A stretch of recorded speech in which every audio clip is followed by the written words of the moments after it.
కాదు నేరస్తులు, మేము వాళ్ళని ప్రేరేపించినాం, వాళ్ళని రెచ్చగొట్టినాం, మా మీద కేసు పెట్టండి, అధికారులారా మమ్మల్ని క్షమించండి అని చెప్పేసి కేటీఆర్ అడుగుతాడేమో అని చెప్పేసి మేము అంటాం.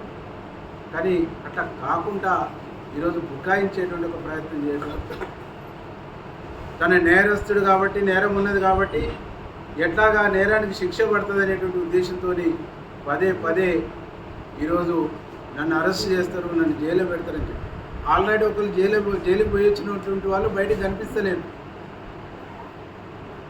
నువ్వు కూడా నేను జైలుకు పోతే బిస్కిల్ తీస్తాను, నేను జైలుకు పోతే యోగా చేస్తాను, నువ్వు స్లిమ్గా తయారుగా నువ్వు సినిమాలో యాక్టింగ్ చేయి, మాకు అభ్యంతరం లేదు. కానీ మా అధికారులపైన ఎందుకు దాడులు చేస్తున్నావు? కాబట్టి ఈ వైఖరిని మార్చుకోవాలి.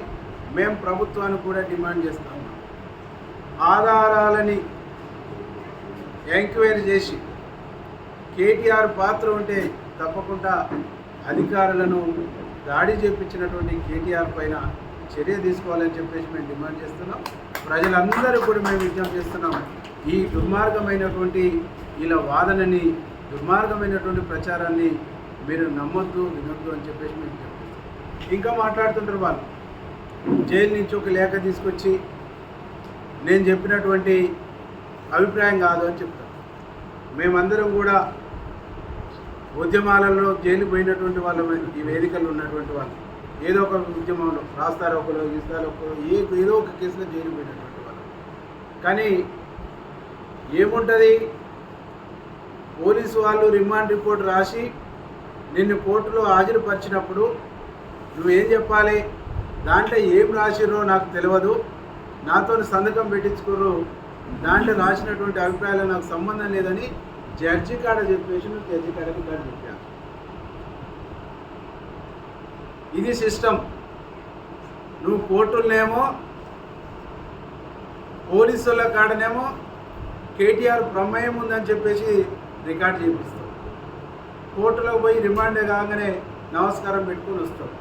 జైలుకి వచ్చి మీ నాయకులు చెప్పి, మీ నాయకులు మిమ్మల్ని కొద్దిగా తయారు చేయగానే ఒక లెటర్ తీసుకొచ్చేసి మళ్ళీ దొంగ ప్రచారం చేస్తారు.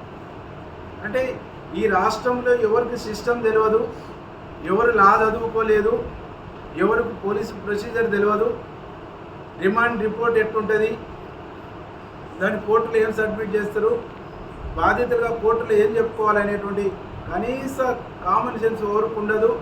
మాకు మాత్రమే ఉంటుంది, మేము చెప్పిందే నమ్ముతారు, మేము చెప్పిందే విశ్వసిస్తారు అనేటువంటి ఒక మూర్ఖపు ఆలోచనని, మూర్ఖపు సంస్కృతిని ఈ రాష్ట్ర ప్రజలపైన కేటీఆర్ ఉంచుతుండు.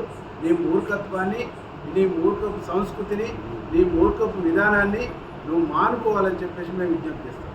నువ్వు ఏది చెప్పినా మాటకారితనంతో ఏదైనా నేను చెప్పగలుగుతా, ఏదైనా నేను నమ్మించగలుగుతా అని చెప్పేసి భ్రమల్లో ఉన్నాం.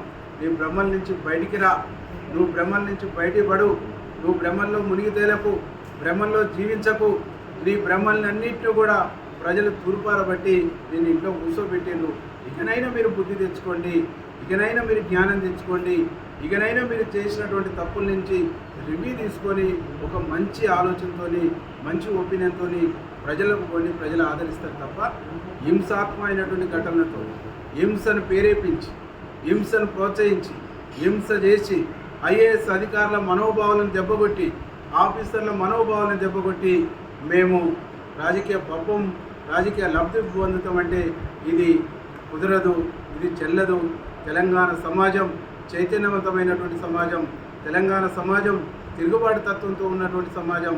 తిరగబడుతుంది, మిమ్మల్ని ప్రశ్నిస్తుంది, మిమ్మల్ని నిలదీస్తుంది, మీ తప్పుల్ని ఎత్తి చూపుద్ది, మీ తప్పులకు సంబంధించినటువంటి తప్పకుండా పరిహారం ఉంటుంది అనేటువంటిది ఈ సందర్భంగా మేము హెచ్చరిస్తాం.